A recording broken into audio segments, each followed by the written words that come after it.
हम लोगों को इस बार प्रचार प्रसार जो करना है,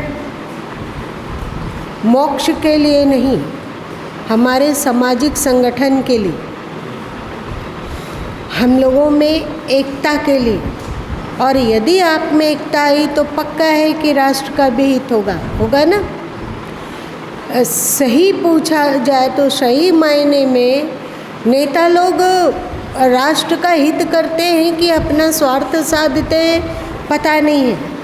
पर संत लोग अभी के समय में अधिकांश संत स्वार्थ भावना, पंथ के भावना, मतलब ये मेरा पंथ है, वो तुम्हारा पंथ है, हम इस संत को मानते हैं और हम उस संत को मानते हैं, इस तरह के विभेद से ऊपर उठकर, जाति और वर्ण से ऊपर उठकर, भाषा और प्रांत से ऊपर उठकर केवल और केवल अपने राष्ट्र हित को सोचना। और एक बात तो आप सभी जानते हैं कि राष्ट्र का हित आपके संगठन से ही संभव है। चाहे आपका एक विलक्षण धर्म है जो कि आपको एक तरह से सोचिए उपहार में मिला है, आपने उसके लिए कोई मेहनत नहीं किया। सनातन धर्म आपको मिला, अथवा वेद आपको मिला, उपनिषदें आपको मिली, अथवा गीता आपको मिला, अथवा जो संत बानी आपको मिली, तो उसके लिए आपने क्या मेहनत किया? कुछ नहीं किया। तो जो आपको थाती मिली है, और वो थाती पूर्वजों से एक के बाद एक पीढ़ी दर पीढ़ी आते हुए हम लोगों के हाथ में आई है ये थाती। तो इस थाती को आप अपने बच्चों तक पहुंचा सके, आने वाली पीढ़ियों के लिए मजबूत थाती उनके हाथ में सौंपे, इसके लिए आपको क्या करना होगा?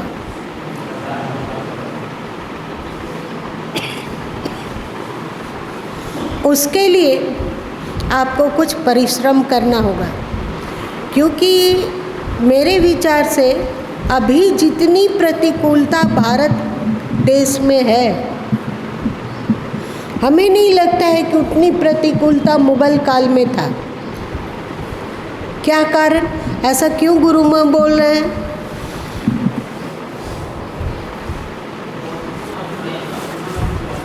हाँ, एक बात है कि उस समय हम लोग एक थे, जातिवाद था, ये जहर मुगल काल में फैला। जातिवाद, वर्णवाद, हम ऊंचे हैं, हम नीचे हैं, हम दलित हैं, हम ब्राह्मण हैं, ये पागलपन उस समय फैल चुका था, ये रोग फैला था। पर उस समय हम लोग संगठित थे, कम से कम पंथवाद को लेकर नहीं लड़ रहे थे। ऐसा नहीं बोल रहे थे, सिख ये नहीं बोल रहे थे कि हम सिख हैं, हम हिंदू लोगों से अलग हैं। जैन ये नहीं बोल रहे थे कि हम जैन हैं, हम हिंदू लोगों से अलग हैं। बौद्ध ये नहीं बोल रहे थे कि हम बौद्ध हैं और हम हिंदू लोगों से अलग हैं। अथवा इस तरह का जो जहरीला पंथवाद उस समय नहीं था। सब हम लोग संगठित थे और सब हम लोग सनातनी थे। चाहे हम गुरु नानक देव जी को मान रहे हो, चाहे गुरु गोविंद सिंह जी को मान रहे हो, चाहे महावीर स्वामी को मान रहे हो, चाहे महात्मा बुद्ध को मान रहे हो, चाहे अन्य किसी संत को मान रहे हो, पर एकता थी, संगठन था। कम से कम हम लोग पंथ के नाम पर फूट फूटवल नहीं थे। और आज क्या है कि सिख कहता है कि हम हिंदू सनातन धर्म से क्या है, अलग है। बौद्ध कहते हैं कि हम अलग हैं। जैन कहते हैं हम अलग हैं। और एक बात था कि जब अंग्रेज का काल आया तो बहुत ही चतुराई से उन्होंने फूट का बीज बोया सनातन धर्म में। सिखों को भड़काया कि तुम अलग हो, जैन को भड़काया कि तुम अलग हो, बौद्ध को भड़काया कि तुम अलग हो, और पंथ वाले लोगों को भड़काया कि तुम अलग हो। और भड़काने की वृत्ति यही समाप्त नहीं हुआ, दक्षिण भारत को भड़काया कि उत्तरी भारत वाले लोग आक्रमणकारी हैं, ये आर्य लोग हैं और तुम अलग हो, तुम यहाँ के मूल निवासी हो। खाना बदोशों को भड़काया कि तुम यहाँ के मूल निवासी हो। आदिवासियों को भड़काया कि तुम यहाँ के मूल निवासी हो और बाकी ये लोग आर्य लोग हैं, ये आक्रमणकारी हैं, ये लुटेरे लोग हैं, ये बड़े दुष्ट लोग हैं, ये तुम लोगों का दमन कर रहे हैं, तुम लोगों की ज़मीन को हथियाना चाहते हैं। आदिवासी को भड़काया गया, तुम्हारे जंगलों को ये छीन लेना चाहते हैं, ऐसा उन्हें बोला गया। और फूट डालने में वे एड़ी चोटी एक कर दिए। दक्षिण भारत को उत्तर भारत से लड़ा दिए, आदिवासी को इससे लड़ा दिए और पंथ को आपस में ही लड़ा दिए। इस तरह का किया गया ना कि बोलो मत। तो उस समय से जो फूट का पड़ा और मैक्स मूलर लोग जैसे लोग, उन्होंने क्या कहा, उनका एक क्या उन्होंने कहा, आर्य कौन, बढ़िया से लिखा ये आक्रमणकारी। और उन्होंने हड़प्पा और मोहनजोदड़ो की जब संस्कृति का उत्खनन के द्वारा पता चला तो मैक्स मूलर लोग जैसे लोग सोचने लग गए कि ये तो बड़ा गजब हो जाएगा यदि हो गया कि ये सभ्यता आर्यों ने के द्वारा बनाई गई है तो उन लोग का षड्यंत्र ही समाप्त हो जाता। इसलिए बहुत ज़ोर शोर से प्रचार किया गया कि ये सभ्यता और ये संस्कृति यहाँ के मूल निवासियों की है और आर्य लोग जब विदेश से आए तो उसे लूटा खसोटा मारा और उसको नाश कर दिया और अपनी संस्कृति को बढ़ावा दिया, अपने लोगों को बढ़ावा। इसका इतना ज़्यादा प्रचार किया गया कि नेता लोग भी उसी भाषा में, सबसे बड़ा दुर्भाग्य हम लोगों का है कि नेता लोग इन षड्यंत्रकारियों की भाषा बोलते हैं और हम लोग क्या करते हैं इन नेताओं के पीछे पीछे कि जाति के नाम पर, प्रांत के नाम पर, भाषा के नाम पर उनको वोट देते हैं और उनसे चिपके रहते हैं, है कि नहीं? आप लोग देख लीजिए।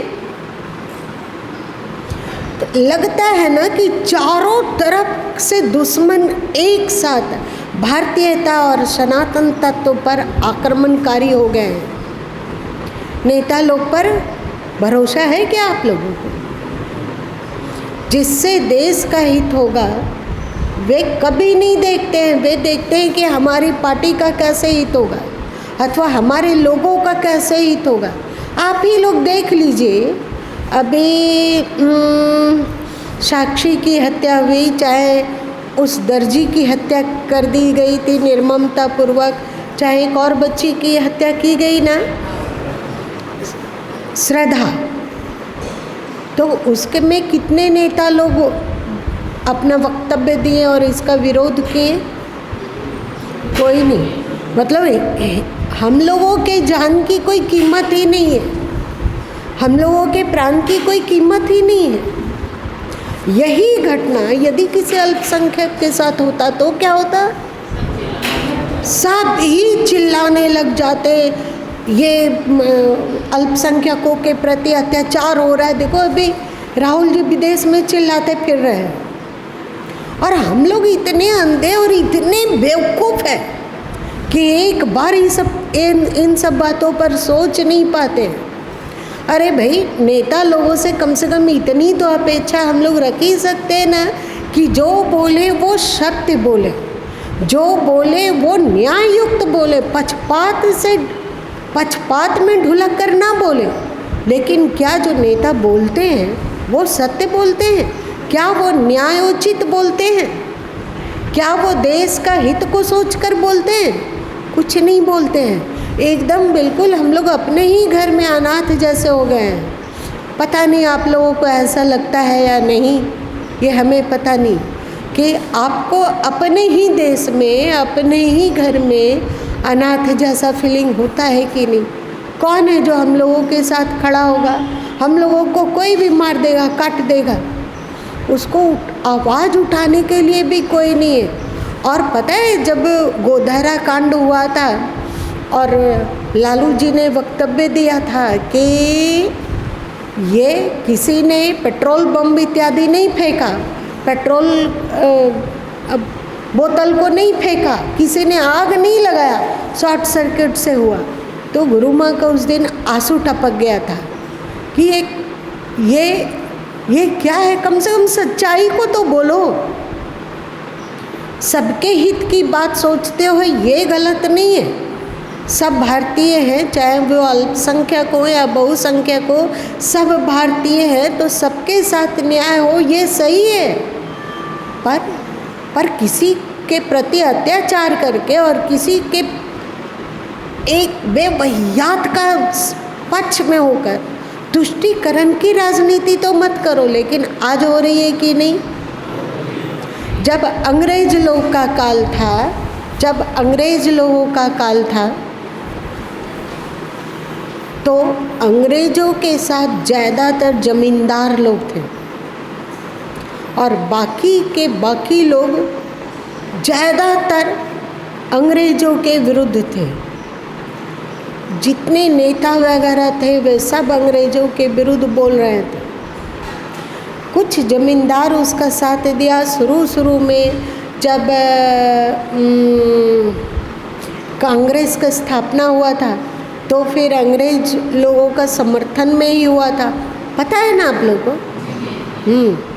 लेकिन बाद में फिर उन लोगों के मन में आया कि अंग्रेज़ों के शासन में रहकर हम लोगों का हित कभी नहीं हो सकता है, भारतीयों का हित कभी नहीं हो सकता है। तो ज़्यादातर नेता जितने भी प्रसिद्धि को प्राप्त किए वे अंग्रेज़ों के विरुद्ध एकजुट होने की बात बोले और आज़ादी की बात बोले, था कि नहीं?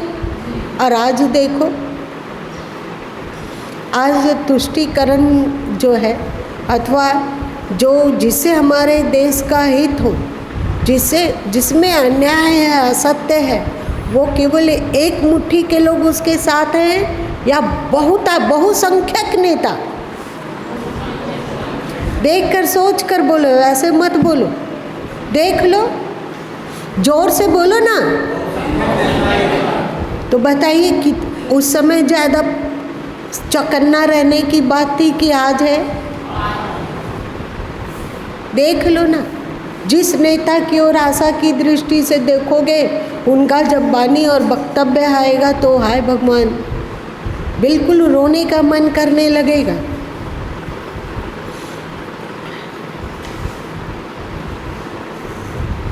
तो कहीं हम लोगों को जातीयता भड़काई जाती है। हम लोग में इतनी जाति प्रथा नहीं है जितना कि भड़का के किया गया।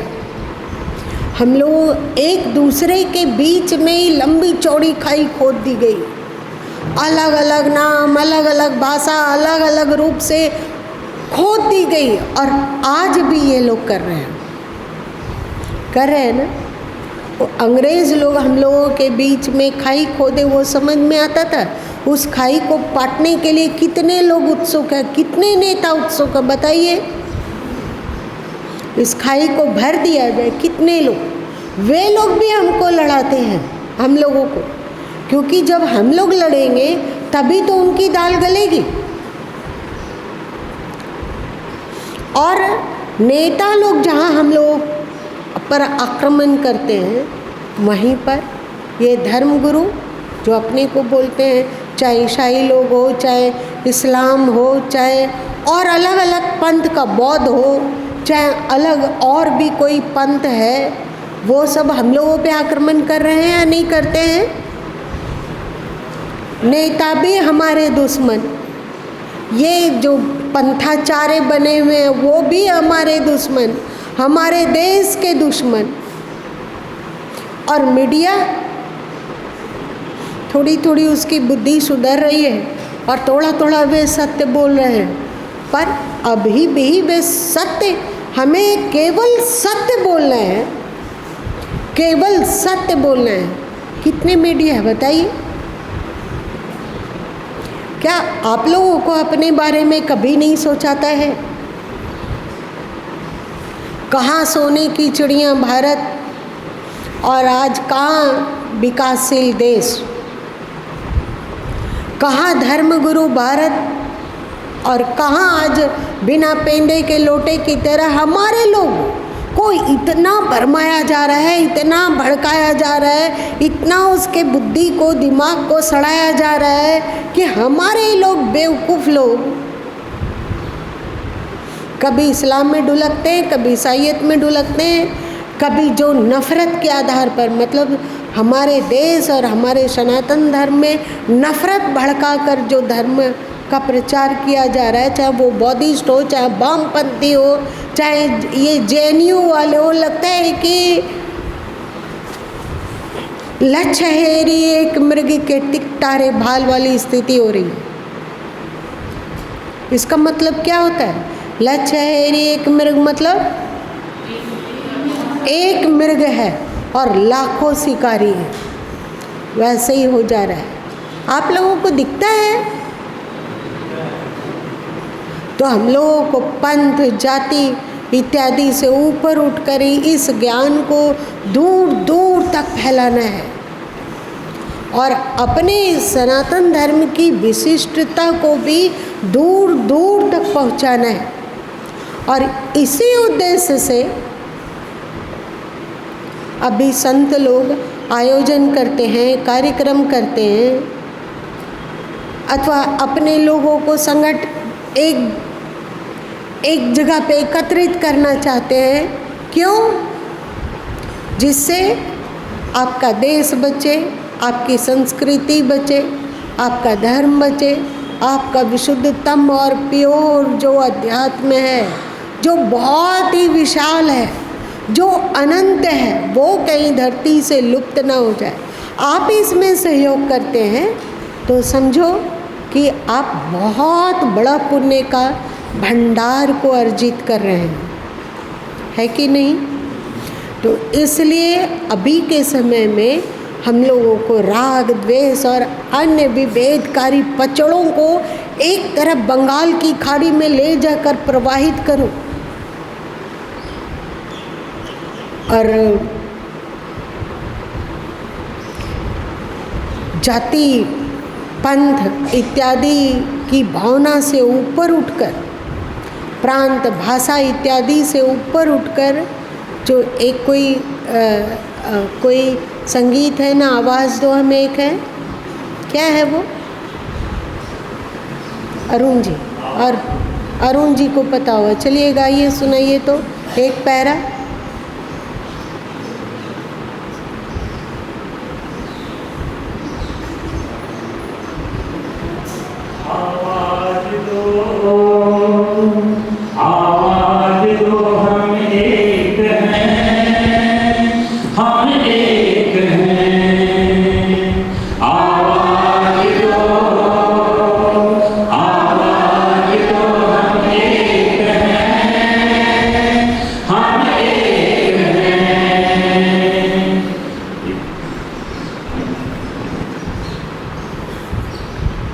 एक है अपनी जमीन, एक है अपना गगन, एक है अपना जहां, एक है अपना वतन। अपने सभी सुख एक हैं, अपने सभी गम एक हैं। आवाज दो, आवाज दो, आवाज दो, हम एक हैं, हम एक हैं। आवाज दो, आवाज दो, हम एक हैं, हम एक हैं। अगला पैरा। ये वक्त खोने का नहीं, ये वक्त सोने का नहीं। जागो वतन खतरे में है, सारा चमन खतरे में है।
संगम हमारी आन है, चित्तौड़ अपनी शान है।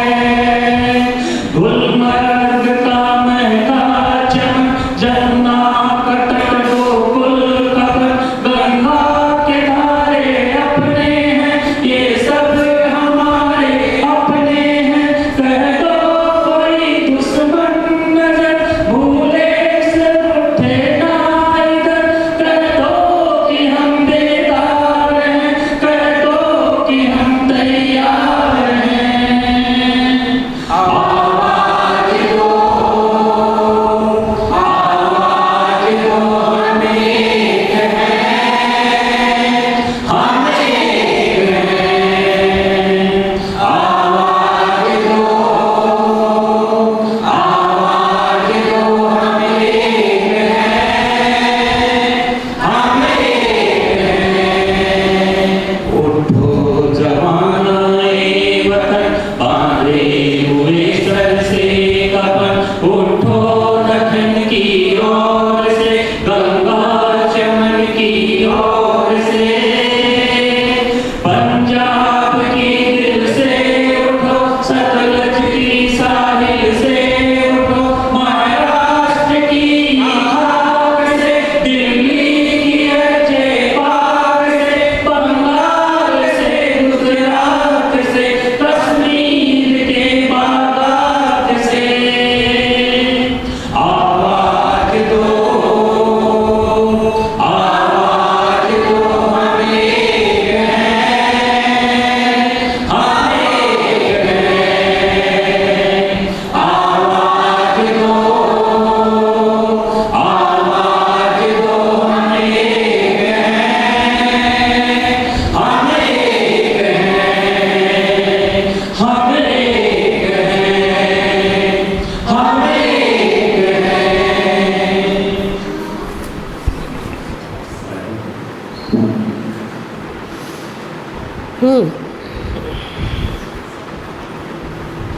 एक बोलने के लिए अभी जो हमारी धरती की उपज नहीं है उसको जाने दो। आयात हमने क्या क्या किया है उसको भी भूलो।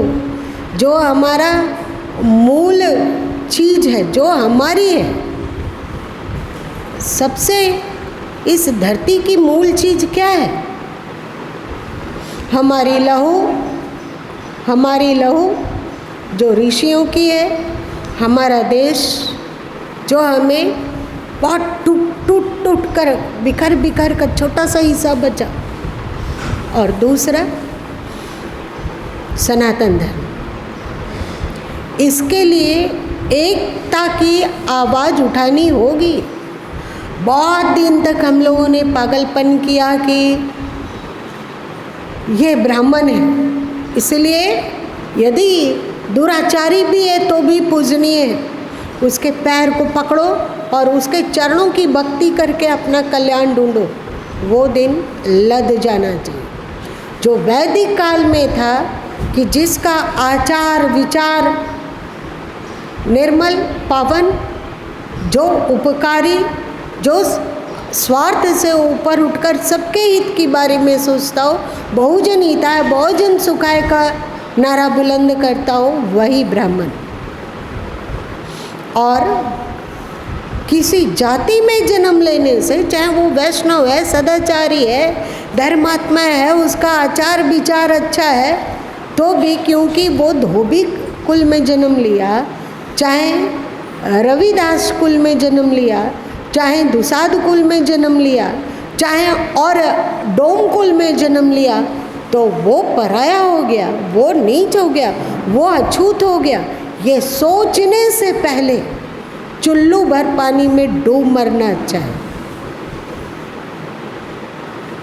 तुम लोग क्या कहते हो?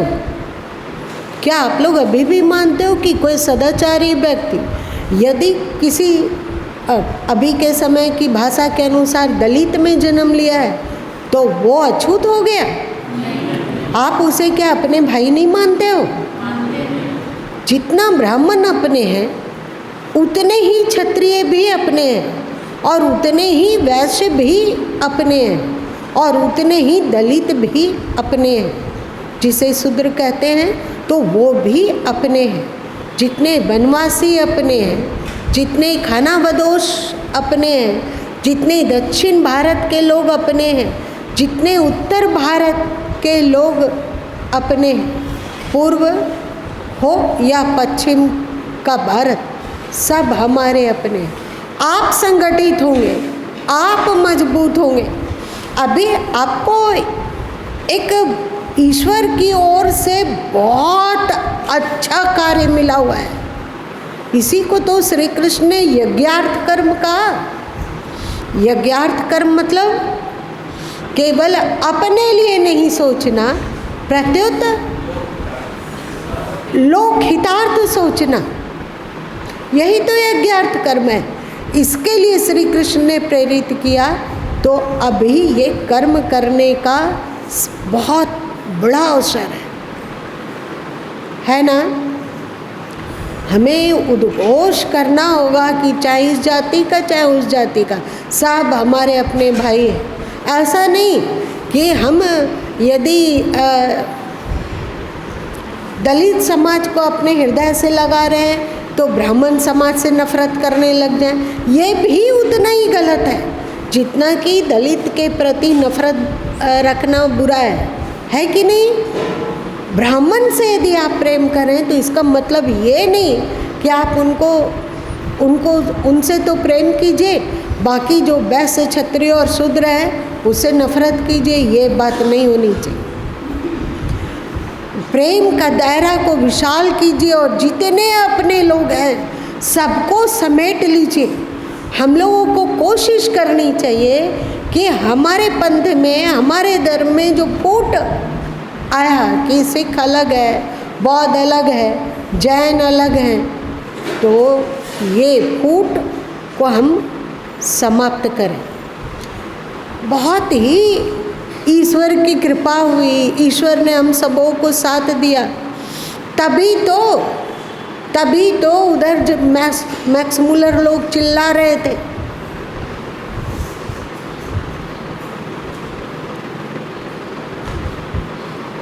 आर्य एडवेंचर विजन,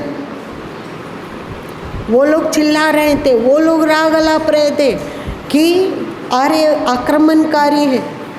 तभी संयोग से उत्खनन में, मतलब हड़प्पा और मोहनजोदड़ो के उत्खनन में, मतलब कोड़ाई में जब उसकी खुदाई की गई तो वहाँ से निकलना शुरू हुआ ओमकार का स्वस्तिक, शिवलिंग और अनेक देवियों की मूर्तियाँ जो कि अभी पूरे भारत में प्रचारित है। तो वे लोग क्या झेप गए। ऐसा नहीं कि वे लोग अनजान में ये इन गलतियों का प्रचार कर रहे थे। ऐसा नहीं कि उनको अंदर में शोध के द्वारा मिला था कि आर्य अलग है, द्रविड़ अलग है, ये मूल निवासी हैं, ये विदेशी हैं, उन लोग को मिला था, ऐसी बात नहीं है। उन लोग जानबूझ के दुष्टता के तहत इन बातों का प्रचार कर रहे थे जिससे कि हम लोगों में फूट पड़े, सनातन धर्म कमज़ोर हो और ईसाइयत को अधिक से अधिक फैलाया जाए। जानबूझकर उन्होंने किया। आज फिर से वही चेहरे, वही लोग अब दलितों को भड़काते हैं।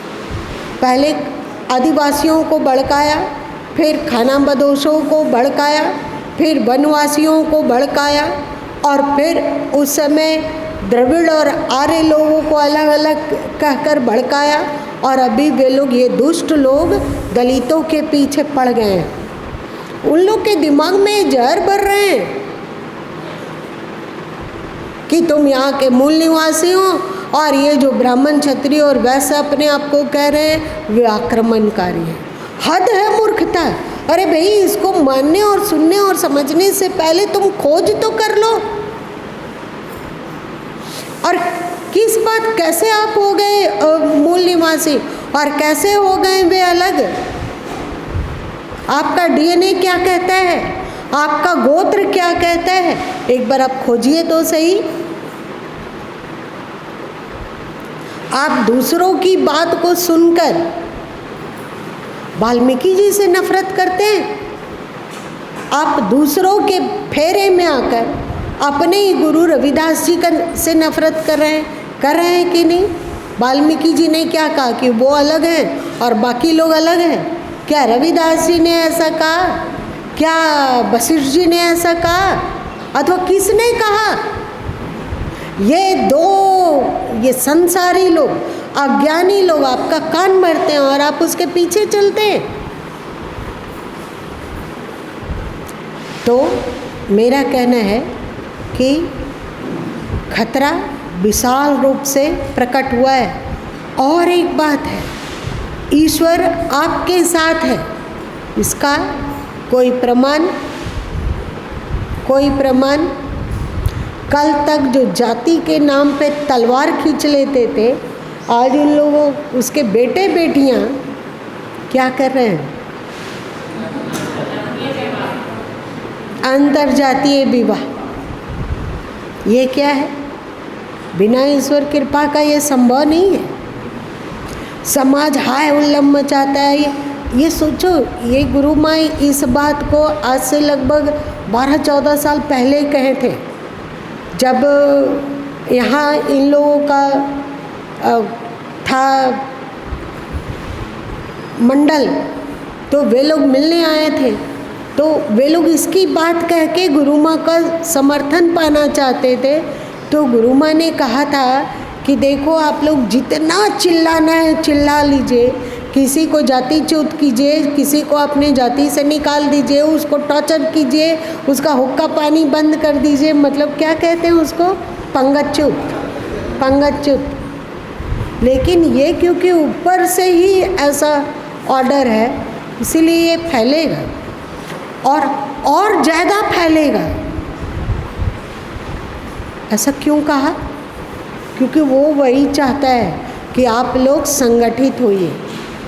अभी देखिए ना, गोत्र इत्यादि की बात हजारों साल से हम लोग के साथ है, पर हम लोग नहीं जानते थे कि गोत्र हम लोगों के संगठन सूत्र का एक बहुत मजबूत आधार स्तंभ है। ये हम लोग जानते थे क्या? तो ईश्वर की ही प्रेरणा से तो इसका प्रचार प्रसार हो रहा है कि ये क्या मतलब हुआ, ब्राह्मण भी कश्यप और दलित भी कश्यप, मतलब दोनों ही कश्यप ऋषि के वंशज हैं।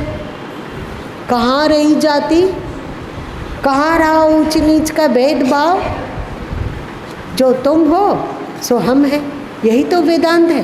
पहले इस वेदांत का प्रचार करो कि हम लोग जितने लोग हैं, बहुत सारे लोग कहते हैं कि हम अमुक गुरु को मानते हैं, हम आपकी पुस्तक नहीं पढ़ सकते। क्यों नहीं पढ़ सकते हैं? गुरु माँ को देखो, कितने संतों, जो भी भारतीय संत हैं, उसकी पुस्तक पढ़ने का अभिरुचि रखते हैं और वहाँ से सार निकालते हैं।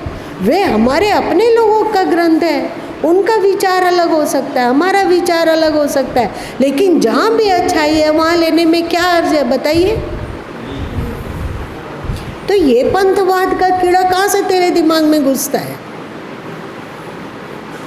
पंथ, जाति, वर्ण, प्रांत, भाषा, दिशा इत्यादि से ऊपर उठकर क्या आवाज देना होगा। और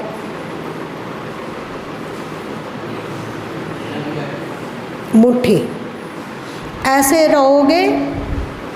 रहोगे तो कोई भी आएगा और एक उंगली को मचोड़ के तोड़ सकता है कि नहीं? और ऐसे रहोगे तो यदि कोई हाथ आपकी ओर बढ़ता है तो आपके पास भी एक शक्ति है।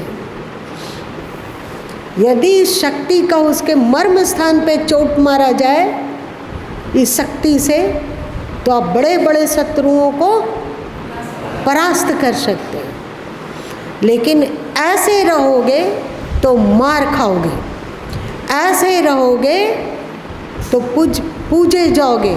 नेता लोग भी आपके आगे पीछे चमचागिरी करेंगे।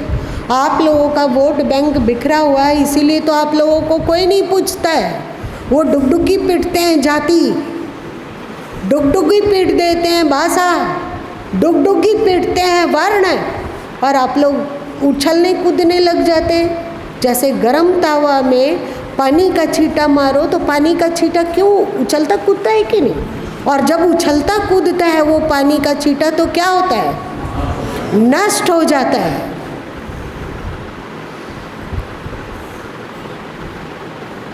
तो गरम तावा वे करते हैं, उसमें आप लोग उछलने कूदने लगते हैं, तो भाप की तरह नष्ट होना चाहोगे आप? तो इन भला ये नेता और धर्म गुरुओं को तो तुम छोड़ ही दो, जो तुम लोगों में फूट डालता है। अभी लोग एकदम पगला गए हैं कि जाति के आधार पर जनगणना होनी चाहिए। क्यों भाई? इसीलिए जिससे कि फूट डाला जा सके। आप लोग नहीं सोचते हो?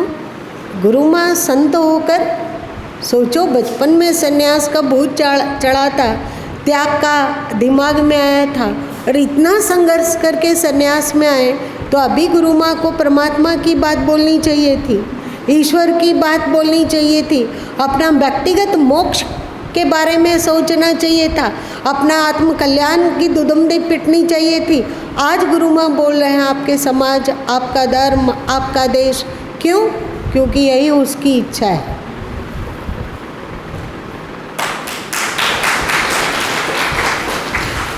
तो आप लोगों को तो भाई ग्वाल बाल बन के सब लाठी लगानी होगी। इसलिए इस तरह के कार्यक्रमों का भरपूर प्रचार प्रसार कीजिए, जितना ज़्यादा हो सकता है उतना कीजिए। ये हमारे देश के प्रति कर्तव्य है, हमारे धर्म के प्रति कर्तव्य है, अपने लोगों के प्रति कर्तव्य है, और यही ईश्वर के प्रति कर्तव्य है। अगर धरती से सनातन धर्म खो गया तो धरती में देवत्व भी खो जाएगा। ये फिर मार काट करने वाले असुरों के का राज्य बन के रह जाएगा। कितना बड़ा परोपकार का अवसर आपको मिला हुआ है। ये परोपकार कहाँ है? परोपकार सोचना भी पाप है।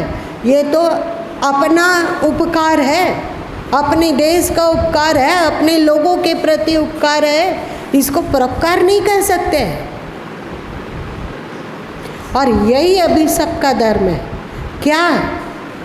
मुट्ठी का प्रचार प्रसार करना,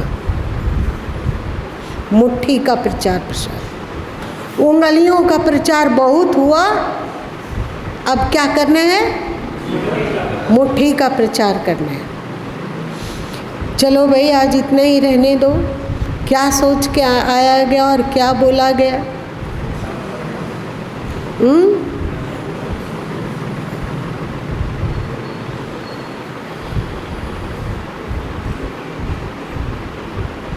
अपना स्वार्थ नहीं, अपने देश और धर्म का हित, यही हम लोगों का धर्म है। यही ईश्वरीय कार्य है, यही पुण्य है, यही भगवदर्थ कर्म है, यही यज्ञार्थ कर्म है, यही यज्ञ है, यही साधन पद्धति है। इसी के द्वारा साध्य तक भी पहुंचा जा सकता है। साध्य क्या है? ईश्वर नो, यही साध्य है। क्या साध्य बोलो? संगठन, एकता, यही साध्य है, यही परमात्मा है, यही मोक्ष है, यही निर्वाण है। इसके अतिरिक्त दुनिया में और कुछ भी नहीं है जो कि प्राप्य हो। इसी के द्वारा ईश्वर की कृपा बरसेगी आप पर, क्योंकि अभी सामायिक साधन यही है। चल, उठते उठते एक बार फिर से बोल लीजिए, आवाज़ दो में है।